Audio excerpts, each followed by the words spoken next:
Hello everyone and welcome back to Diablo 3 on the Husky Hare. We are still looking for our Shattered Crown. 2 crypts down and we've picked wrong both times. So, third's the charm? Maybe? Maybe? Let's hope so. Let's get past these shielders here, and we have a Waller, which is always annoying. But thankfully with our Arcane Orb, we get some nasty AoE that just takes out him and his minions at the same time. How these guys decide to survive, I have no idea.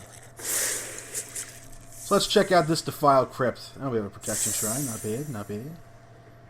So thankfully, the audio in yesterday's episode turned out perfectly. I was beginning to hope there was a problem because on the videos for the first day, the last one that I recorded was Diablo 3. And then that whole thing with the spiky audio happened, and that was a little weird. So thankfully that's no longer the case. We got some stuff here. Alrighty. So we're not doing too good on upgrades here. We can use a bit better gear drops. Thankfully, we have the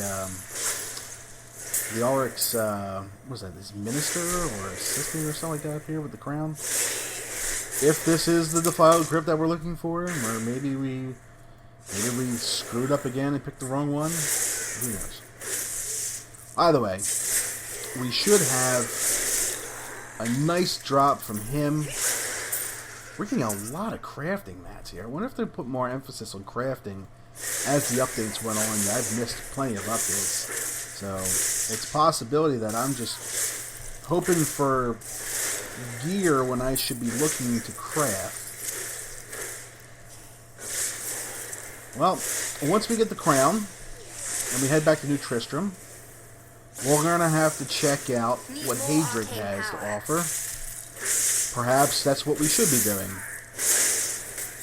In fact, I think that would be a pretty good idea for the game, is to show a little bit more emphasis on the things you can craft. Get out of here. Die. I want you to die. You die. Good boy. Wait a minute. Get out of here. Alright. So crafting in this game is okay, for the most part. I mean, you can craft some really cool stuff, and there are some legendaries that require you to craft them, so... I mean, it's not completely useless, but the best drops out there, at least from when I was playing, are still the ones that you find out in the wild, like when you're killing bosses or just killing random enemies in like farm locations and whatnot. So I would like to see the best games still, or the best items still out in the wild. You still need to be lucky.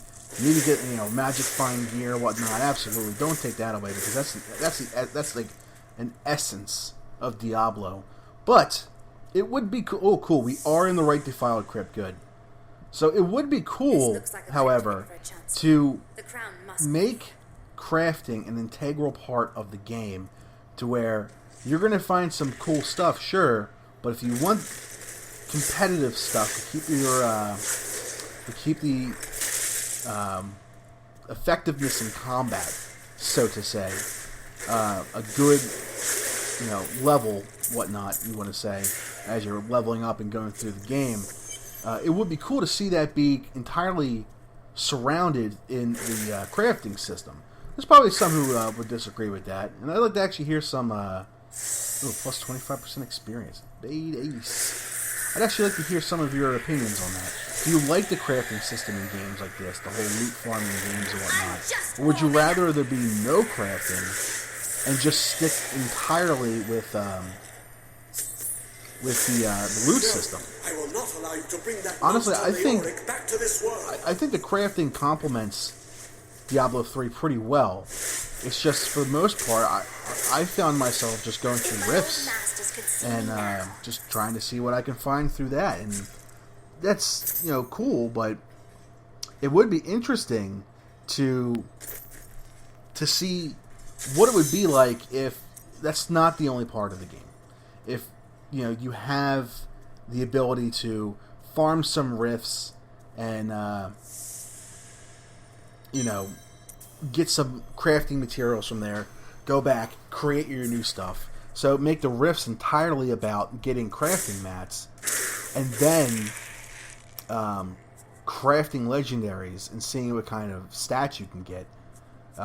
Some people would probably be against that, but to me, it's better to just go through those rifts and get the mats you need, knowing that, okay, if I do 20 more rifts, then I can, try and craft this weapon that I want. Hopefully it's got this much strength or whatnot. So the RNG is more around the crafting than it is getting stuff in rifts. So you never know. Yes, blacksmith, we need you. Give us an item too. It's more experience, so we'll do that. Okay. So let us salvage some snuff. Bye.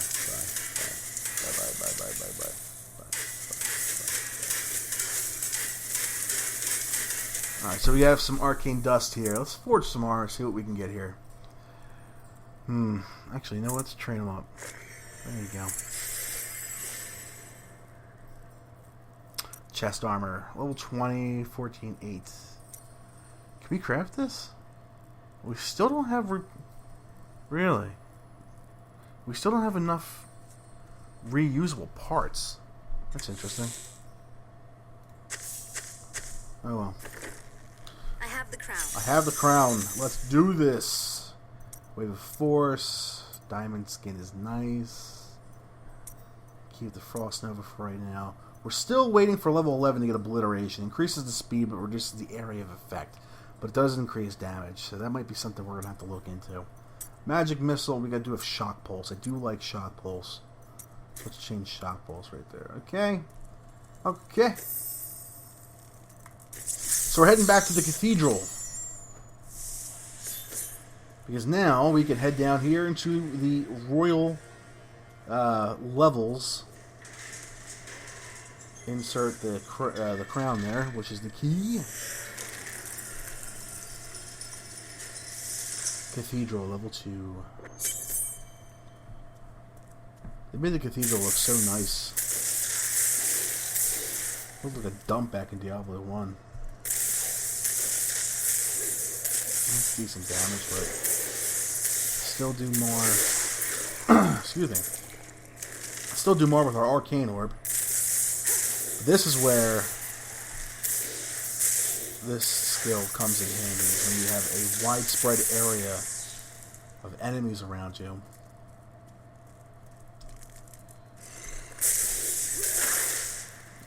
Yeah, I don't want you around here. Alright. So, I have always wondered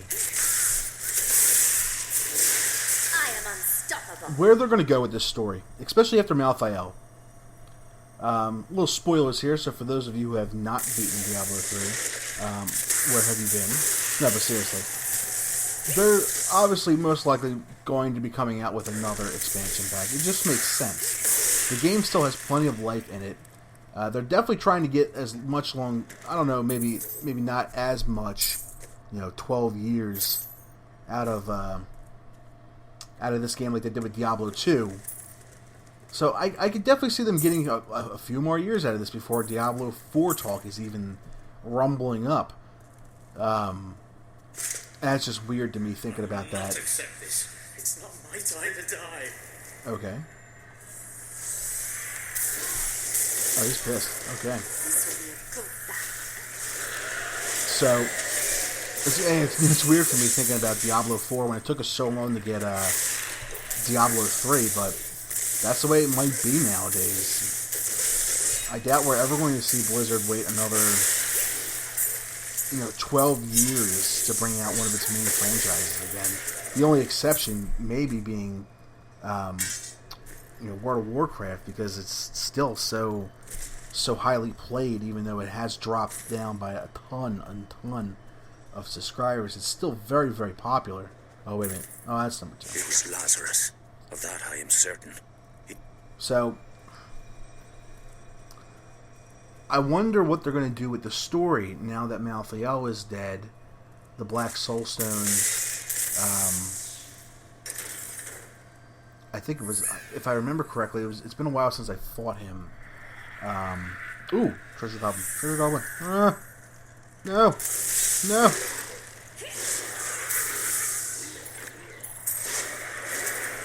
So, I think the Black Soulstone was shattered with him, which gives the other, Demon Lords a chance to come back and be annoying. So if that does happen, and we see the return of the Prime Evils and whatnot, I would actually like to see a story where Diablo is being hunted. And he still has, let's say, there's got to be a hook here, because we're going to have to help him. And obviously we don't want to help Diablo because he's an asshole. But there's got to be a hook here. Maybe he has a large piece of the Black Soulstone, and Zoltan Kuhl put in some kind of failsafe that if the entire Black Soulstone was destroyed, it would cause a gigantic explosion that could, destroy the world, or some weird trope like that that's, cliche, but, they can still use it. So we need to keep Diablo safe, but his brothers and the lesser evils are obviously extremely pissed off at him for what he did to make sure he came out on top after the incident in the main story here. I can't see them being very happy. They all wanted, well, maybe not Mephisto, but they all wanted their own shot at being, top of the pack there. So I can't imagine Baal, Doriel, and Dariel and whatnot would be very happy with Diablo, knowing that, hey, he got over on them. But we'll go into this again in the next episode. We just got our first follower, sort of. We still have to help him out. But the Templar is here. Glorious, as he would say. Thanks again for watching Diablo 3 here on the Husky Hare, and we will be back tomorrow with another episode as we help out our new friend here and head towards the Skeleton King. Thanks for watching, and we'll see you again. Enjoy! New videos are coming out every day, and I would appreciate it if you stick around and watch them. You can find 2 of them right here. Oh, and a sweet picture of Bun Bun. You want to make her happy, right? Do the right thing. Push that big red button down there. Subscribe to the channel, get some more awesome content, and follow me at those social media pages. Thanks again.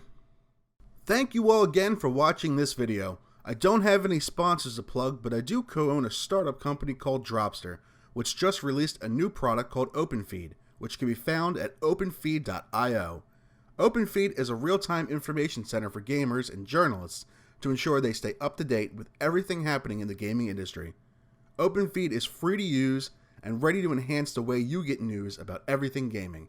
Check it out at openfeed.io.